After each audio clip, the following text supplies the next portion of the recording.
আসসালামু আলাইকুম। একটি সুখী পরিবার প্রত্যেক সদস্য পরস্পরের পরিপূরক হয়, আর অসুখী পরিবারের সদস্যরা পরস্পর মূল্য দিতে জানে না। যে কোনো বিপদে শুধু তোমার পরিবারই তোমার পাশে থাকে। যে কোনো শিশুর প্রথম স্কুল হলো তার পরিবার।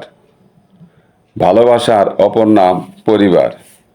যখন সারা পৃথিবী তোমার দিক থেকে মুখ ফিরিয়ে নেবে, তখন কয়েকজন থাকবে যারা তোমার সঙ্গ ছাড়বে না।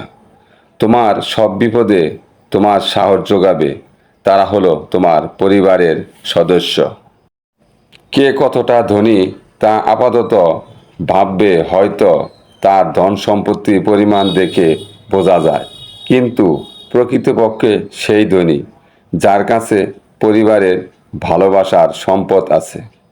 যে পরিবার মধ্যকার ঐক্য থাকে যে পরিবারের মধ্যে ঐক্য থাকে সেই পরিবারই সর্বক্ষেত্রে সুখী ও সমৃদ্ধ হয়। পরিবার একটি জাতি তৈরি করে এবং জাতি বিশ্ব তৈরি করে। পরিস্থিতি যাই হোক না কেন, পরিবার সবসময় আপনার সাথে একই আচরণ করে। পরিবার হলো জীবনের শক্ত ভিত্তি। ভালোবাসার অপর নাম পরিবার। আপনার পরিবারকে সময় দিন, এতে ভালোবাসা এবং বিশ্বাসের সম্পর্ক মজবুত হয়। পরিবার সাহস দেয় এবং তার সাফল্যের গুরুত্বপূর্ণ ভূমিকা পালন করে। একতা হলো একটি সুখী পরিবারের মূল ভিত্তি। তাই পরিস্থিতি যাই হোক না কেন, কেউ কখনো কারো হাত ছাড়বে না, তবেই জীবনে সুখী হতে পারবে। পরিবার হলো জীবনের প্রতিরক্ষামূলক ডাল, যেখানে একজন ব্যক্তি শান্তি অনুভব করে।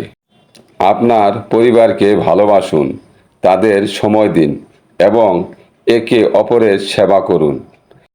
এই পৃথিবীতে খুব কম মানুষই আছে যারা পরিবারের সাথে একবেলা খাবার খায়।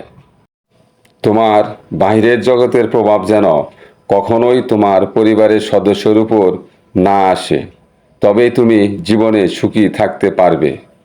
পরিবার হলো সেই জায়গা যেখানে সুখ আছে, মজা আছে এবং অনেক শিথিলতা আছে। পরিবার আমাদের শক্তি, তাই পরিবারকে কখনোই অবহেলা করা উচিত নয়। যে কোনো মানুষের আসল শক্তি হলো তার পরিবার। ভালোবাসা এবং স্নেহ আরেকটি নাম পরিবার। যে কোনো শিশুর চরিত্র পরিবার থেকেই তৈরি হয়।